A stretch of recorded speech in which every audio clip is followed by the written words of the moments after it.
So బేసిక్గా ఏంటంటే ఆయన్ని ఎక్కువగా అభిమానించే వాళ్ళు ఫస్ట్ ఆఫ్ ఆల్ ఆయన యాక్టింగ్కి, డాన్స్కి, ఆయన మూవీస్కి ఫ్యాన్స్ అయిన వాళ్ళు ఉంటారు.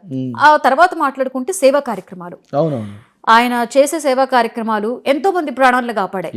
బ్లడ్, ఐస్ అండ్ ఇంకా చాలా ఎస్పెషల్లీ చెప్పుకోవాలంటే మొన్న కరోనా సిచ్యువేషన్ లో కూడా ఆక్సిజన్ బ్యాంకులు అయితే ఏంటి, అంతకుముందు చాలా ప్రకృతి వైపరీత్యాలు జరిగినప్పుడు ఆయన చేసే సహాయం ఎప్పటికీ మర్చిపోలేరని ఎంతో మంది అంటూ ఉంటారు.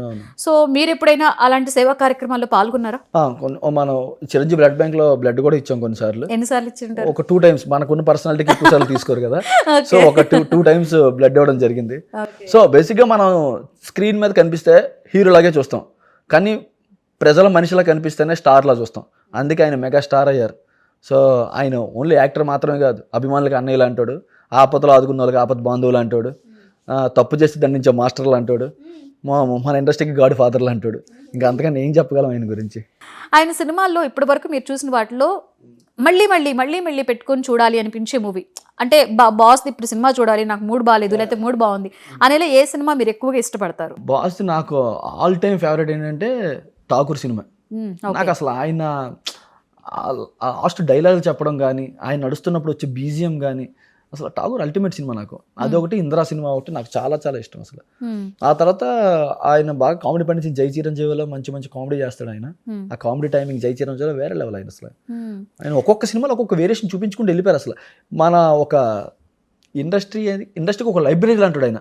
తిప్పుకుంటూ చదువుకుంటూ పోతే మనం బోల్డ్ లెసన్స్ నేర్చుకోవచ్చు. ప్రతి పాత్రకి కూడా జీవం పోస్తారంటారు. అంటే క్లాస్, మాస్, అంటే మామూలుగా అతను మాస్ పండించడంలో సూపర్. అంటే చాలా కామన్గా జీవించేసినట్లుగా డైలాగ్ చెప్పడం కానీ, ఆ మేనరిజమ్స్ కానీ ఉంటాయి.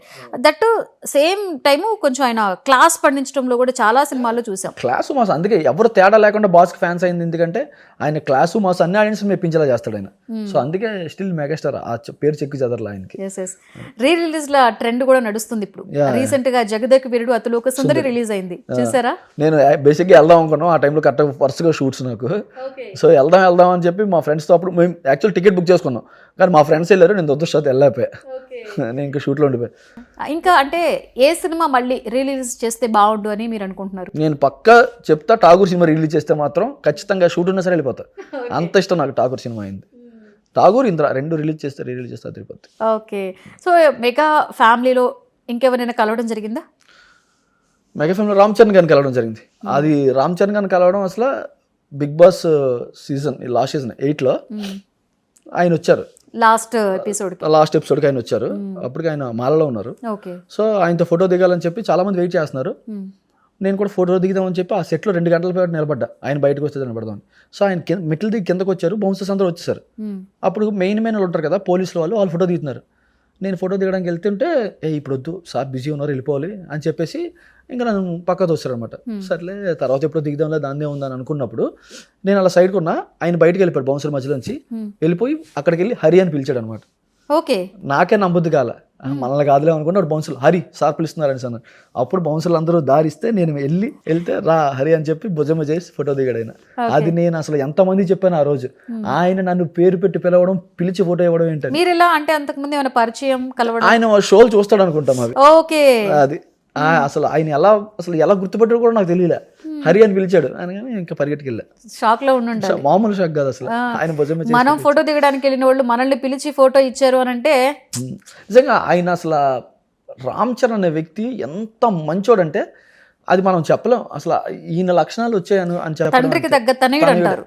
ఇంకా నాకు అసలు రామ్ చరణ్ చాలా మంచోడండి అసలు. బేసిక్గా ఆయన చూసే, ఆయన హీరో కన్నా ఇంకా అంతకు మించి ఆయన సూపర్ హీరో. అంటే బేసిక్గా ఆయన పెంపకం అనుకోవచ్చు, లేకపోతే చిన్నప్పటి నుంచి ఆయన చేసేటువంటి పనులు, లేకపోతే మీరు అదే అంటే లక్షలాది మంది ఎంతోమంది అభిమానులు కలవడానికి వస్తే కూడా వాళ్ళ ఊరి పేరు, వాళ్ళ పేరుతో సహా ఆయన్ని పిలిచి ఆప్యాయంగా దగ్గర తీసుకొని ఎలా ఉన్నావు అని చెప్పి ఫొటోస్ దిగడం, అందరూ కూడా అలాగే చెప్తారు. అంటే అందరూ కూడా తండ్రికి తగ్గ తనయుడు, ఇంకా తండ్రి కన్నా ఎక్కువగానే అందరినీ రిసీవ్ చేసుకోవడంలో కూడా ఆయన ముందుంటారని చాలా మంది అంటుంటారు. ఇప్పుడు మీరు కూడా ఒక ఎగ్జాంపుల్ చెప్పారు. Such down to earth person ఆయన.